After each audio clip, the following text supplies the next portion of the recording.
So the latest out of Afghanistan with regard to the treatment of women, which doesn't appear to obsess women's groups, Palestinian women now, that obsesses women's groups, because women's groups, like virtually all of the organized groups, LGBT groups, women's groups, black groups, they are overwhelmingly for, or teachers groups, they are for leftism, not for the group in whose name they speak. So here goes. No education beyond the 6th grade. No employment in most workplaces. No access to public spaces like parks, gyms, and salons. No long-distance travel if unaccompanied by a male relative. No leaving home if not covered from head to toe. And now, the sound of a woman's voice outside the home has been outlawed in Afghanistan, according to a 114-page manifesto released late last month that codifies all of the Taliban government's decrees concerning women. The silence is meditative. I want you to reflect on that.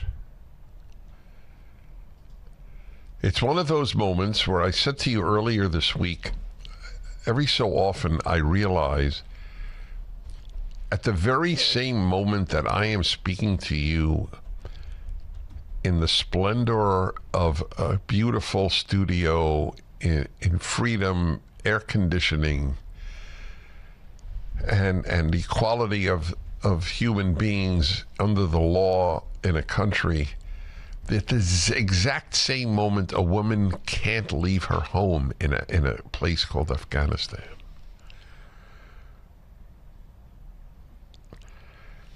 Well, as I said, I was opposed to the withdrawal. If conservatives who are moving from America first to America only,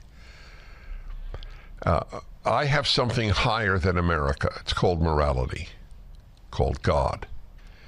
I would hope every person would have those things above any country. So I agree with America first when the issue is competition for my concerns and my involvement versus other countries. But a religious Christian or Jew would think that God had blessed America, which he has. So to retain those blessings just for ourselves doesn't seem to be in consonance with a Jewish or Christian reading of Scripture. I do care about the women of Afghanistan. I wouldn't be for invading Afghanistan now, but we were there. We've been in Japan since World War II. We've been in Germany since World War II. Maybe it's a blessing if American troops are somewhere. Maybe it turns out to be a blessing for the people. Is that a fair moral question?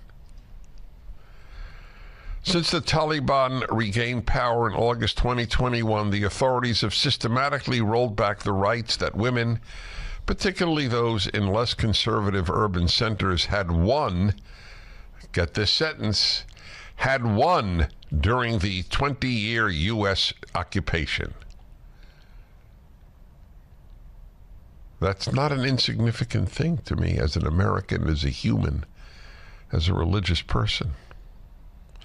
Today, Afghanistan is the most restrictive country in the world for women and the only one that bans high school education for girls. I didn't know that. They're up to high school? You know what is worthy of note? Why isn't there an uproar from the rest of the Muslim world? If a Christian country did this, would there be an uproar among Christians? If Israel, the only Jewish country, did this, would there be an uproar among Jews? Of course. For the full episode of the Dennis Prager Show, go to pragertopia.com, sign up, and become a full member.